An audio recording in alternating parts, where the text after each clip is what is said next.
കത്തോലിക്ക സഭയുടെ തലവൻ ഫ്രാൻസിസ് മാർപ്പാപ്പ കാലം ചെയ്തു. വത്തിക്കാനിലെ വസതിയിൽ പ്രാദേശിക സമയം പുലർച്ചെ 7:35 അന്ത്യം. 88 വയസ്സായിരുന്നു. 11 വർഷം ആഗോള സഭയെ നയിച്ച പിതാവാണ് വിടവാങ്ങിയത്. മാർപ്പാപ്പയുടെ വിയോഗത്തിൽ അനുശോചന പ്രവാഹമാണ്. ബ്രോങ്കൈറ്റിസ് ബാധയെ തുടർന്ന് സുഖം പ്രാപിച്ച് വിശ്രമത്തിലായിരുന്നു അദ്ദേഹം. കത്തോലിക്ക സഭയുടെ പരമാധ്യക്ഷൻ എന്ന നിലയിൽ വത്തിക്കാൻ സർക്കാരിലും സഭയ്ക്കകത്തും കാലോചിതമായ പരിഷ്കാരങ്ങൾക്ക് തുടക്കം കുറിച്ച സ്വവർഗാനുരാഗികൾക്കും കുട്ടികൾക്കും സ്ത്രീകൾക്കും പീഡകർക്കും വേണ്ടി നിലകൊണ്ട വലിയ ഇടയനാണ് വിട പറഞ്ഞത്.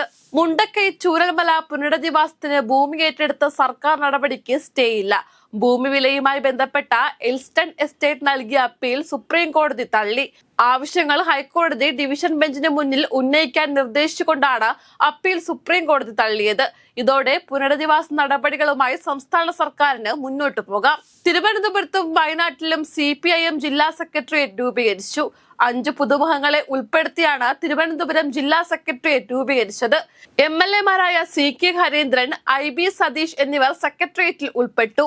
C ലെനിൽ, P സത്യൻ, PS ഹരികുമാർ എന്നിവരാണ് പുതുമുഖങ്ങൾ.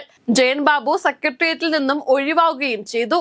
സിനിമയ്ക്ക് പുറത്ത് പരാതിയുമായി മുന്നോട്ടു പോകില്ലെന്ന് നടി വിൻസി അലോഷ്യസ്. മാറ്റങ്ങൾ വരേണ്ടത് സിനിമാ മേഖലയിലാണ്. പരാതിയുടെ കൂടുതൽ വിശദാംശങ്ങൾ പറയുന്നില്ല. നിയമപരമായി മുന്നോട്ടു പോകാൻ തയ്യാറല്ലെന്നും വിൻസി പറഞ്ഞു. മുന്നണി പ്രവേശനവുമായി ബന്ധപ്പെട്ട് PV അൻവർ കോൺഗ്രസ് നേതൃത്വവുമായി കൂടിക്കാഴ്ച നടത്തും.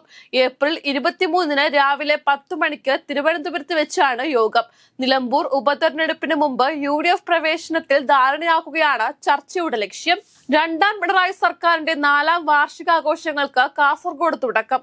മുഖ്യമന്ത്രി പിണറായി വിജയനാണ് ആഘോഷങ്ങൾക്ക് തുടക്കം കുറിച്ചത്.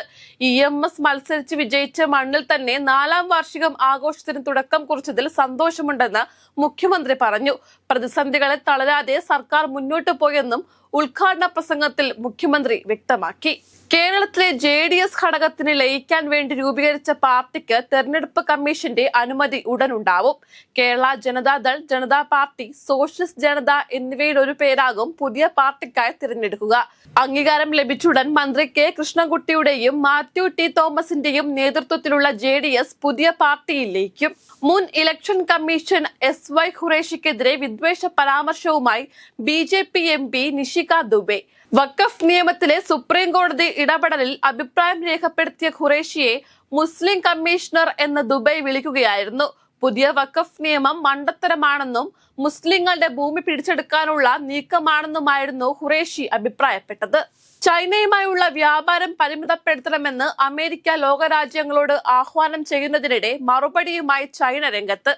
അമേരിക്കയുടെ ഭീഷണിക്ക് വഴങ്ങി തങ്ങളുമായി വ്യാപാരം പരിമിതപ്പെടുത്തിയാൽ അതേ നാണയത്തിൽ തിരിച്ചടി ലഭിക്കുമെന്നും അത്തരം നീക്കങ്ങളെ തങ്ങൾ അതിശക്തമായി നേരിടുമെന്നുമാണ് ചൈനയുടെ മുന്നറിയിപ്പ്.